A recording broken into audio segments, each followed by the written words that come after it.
Mga kabombo, mga Kastar Nation, bago tayo umusad sa iba pang malalaking balita, kapiling ho natin sa pagkakataong ito ang isang constitutional law book professor at isa ring abogadong nagtuturo mga kabombo ng iba pang mga paksain. At ito ay may kinalaman ho dito sa mga napapanahong paksa ang ating pag-uusapan. Attorney Jennifer Arlene Reyes, welcome to the program. This is Bombo Dennis Hamito. Together with me, si Bombo Everly Rico. Magandang umaga po sa inyo. At direktahang tanong, attorney and professor.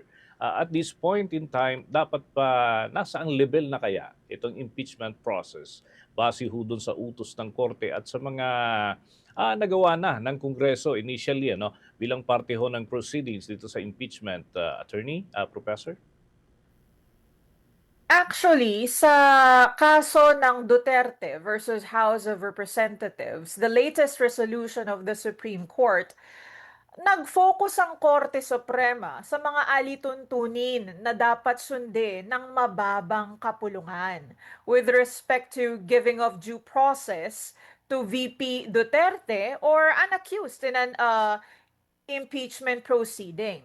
Sa kabilang banda, sa parte ng Senado, walang na-discuss ang Korte Suprema na dapat baguhin ng Senado pag natanggap nila ang articles of impeachment. So, the Constitution explicitly provides that upon transmittal, of course, of the articles of impeachment to the Senate, trial by the Senate shall forthwith proceed. Hmm. Okay, ito yung talagang very controversial, yung forthwith. Ano ho. Paano nga ba yung dapat na interpretasyon ng forthwith? Although, may mga kanya-kanya hong sinasabi rito, pero ang korte may sinabi na rin hinggil ho dyan. Dahil mukhang hindi na, katulad ho nung initial na nababatid ho natin na pag hinanap natin sa dictionary, ay yun yung katumbas ng forthwith. Napakahulugan, alinsunod ho dito sa bagong resolusyon ng Korte Suprema. Anything to add, Professor, please? Magandang tanong yan, no, Sir Dennis? Kasi ang ating saligang batas, one of the methods of interpreting the provisions of the Constitution is if klaro ang probisyon or mga salita sa saligang batas, it must be interpreted in its ordinary sense. So kapag sinabi mong forthwith, dapat ang ibig sabihin niyan ay agad-agaran or madalian. Ngunit, dahil sa latest decision ng Korte Suprema sa kaso ni Generilio versus Senate, tila nagkaroon ng ibang kahulugan or definisyon ang salitang forthwith. Dahil sabi ng Korte Suprema sa kaso ni Generilio, kapag sinabi mong forthwith with respect to impeachment trials by the Senate, it means within a reasonable time, which can be shorter or longer depending on the circumstances of the case. Sa madaling salita, parang sinasabi ng Korte Suprema na maglilitis kayo, Senado, kung kailan handa na kayo. Yon ang naging interpretasyon sa Generilio versus Senate.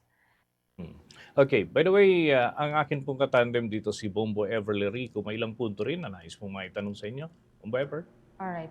Attorney, sa ngayon po ba may legal remedy pa ang kampo ni Vice President Sara Duterte na makakapigil sa proseso po ng impeachment and if ever, ano pa po yung mga kondisyon na nakalatag po dito? Para sa akin, wala na siyang legal remedy. Gaya ng sabi ko kanina, ayon sa ating saligang batas, ang pinakamataas na batas ng ating bansa, once na matanggap ng Senado ang articles of impeachment, trial by the Senate shall forthwith proceed, at kailangan ay mag-convene na as an impeachment court ang Senado.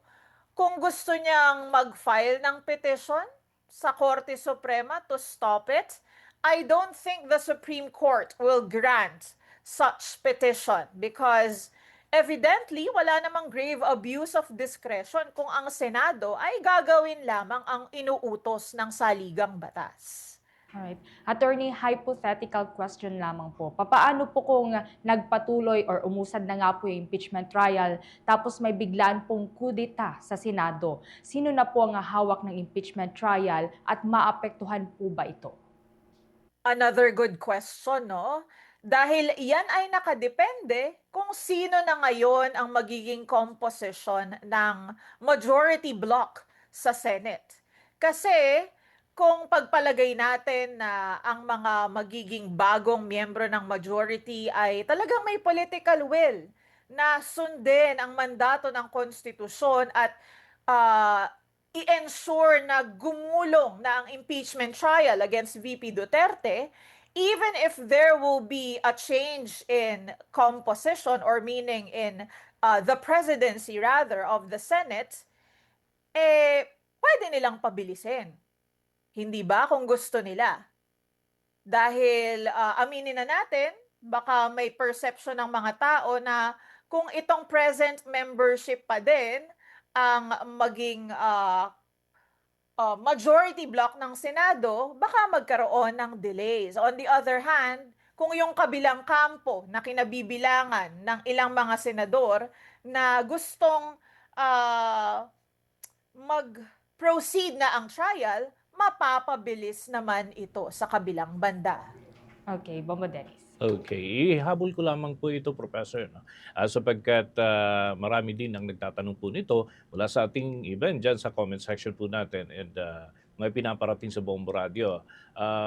Nais ko po tanong po sa inyo at mainit na usapin ito. Yung tungkol kay Senator Bato de la Rosa. Mari nga ba talaga na magbigay ng protective custody ang Senado? Sa katulad ho ni Senator De La Rosa at kung sino pa man ang miyembro ng kapulungan na maharap sa isang warrant of arrest mula sa International Criminal Court. Professor? Wala silang karapatan. Walang karapatan ang Senado na harangin ang isang valid warrant of arrest kahit ito ay in-issue ng lokal na korte or ng isang international court. Yung sinasabi nilang internal tradition or courtesy, yun ay isang, hindi ito batas. Kaya hindi pwedeng mas manaig ang isang internal tradition lamang ng Senado compared sa isang substantive law or sa isang batas na nagsasabing pwede mong arestuhin ang isang tao na suspect mismo under Republic Act 9851 or under the rules of the International Criminal Court. Actually, kung ang isang public official ay nagtatago or tumutulong sa isang suspect or isang akusado na magtago or pinoprotektahan ninyo ang isang suspect or iniimbestigahan, pwede silang managot sa batas. Ito yung tinatawag nating Presidential Decree number 1829, penalizing obstruction of apprehension and prosecution of criminal offenders. Nakalagay kasi dito na kahit sinong tao na knowingly or willfully ino-obstruct niya or finu-frustrate or dine-delay ang pag-aresto sa suspects at ang investigasyon at prosecution ng criminal cases sa pamamagitan ng pagtatago or pagtulong sa pagtakas ng suspect na ito, pwede siyang makasuhan under the said law, pwedeng makulong ng hanggang 6 na taon at kaakibat ng pagkakakulong na yon ay meron din tayong tinatawag na perpetual disqualification from holding public office. So yung mga public officials na magva-violate ng batas na ito at mako-convict, hindi lang sila makukulong. Mababan pa sila sa pagiging kandidato or sa pagkakataon na magkaroon ng public position under the Republic of the Philippines. Okay, with that, thank you so much, Professor, sa pagbabahagi ng ilang mahalagang punto dito po sa mga kontrobersyal na pinag-uusapan ngayon. Thank you so much. Welcome, Mr. Dennis. Always a pleasure. Thank you. Mga kabombo at mga Kastar Nation, isa pong constitutional law author at isa rin ho siyang propesor ng batas. Si Attorney Jennifer Arlene Reyes ang atin ho nakausap sa pagkakataong ito upang magbigay ng linaw sa mga bagay-bagay, lalo na yung mga tungkol sa usapin may kinalaman sa mga batas at mga lituntunin na nakaakibat ho nito, mga kabombo at mga Kastar Nation. For the most trusted source of news and information, visit our website at www.bomboradio.com. Follow us on Bombo Radio mobile app, Facebook, YouTube, TikTok, and X, formerly Twitter. Like, share, and stay connected. Anytime, anywhere.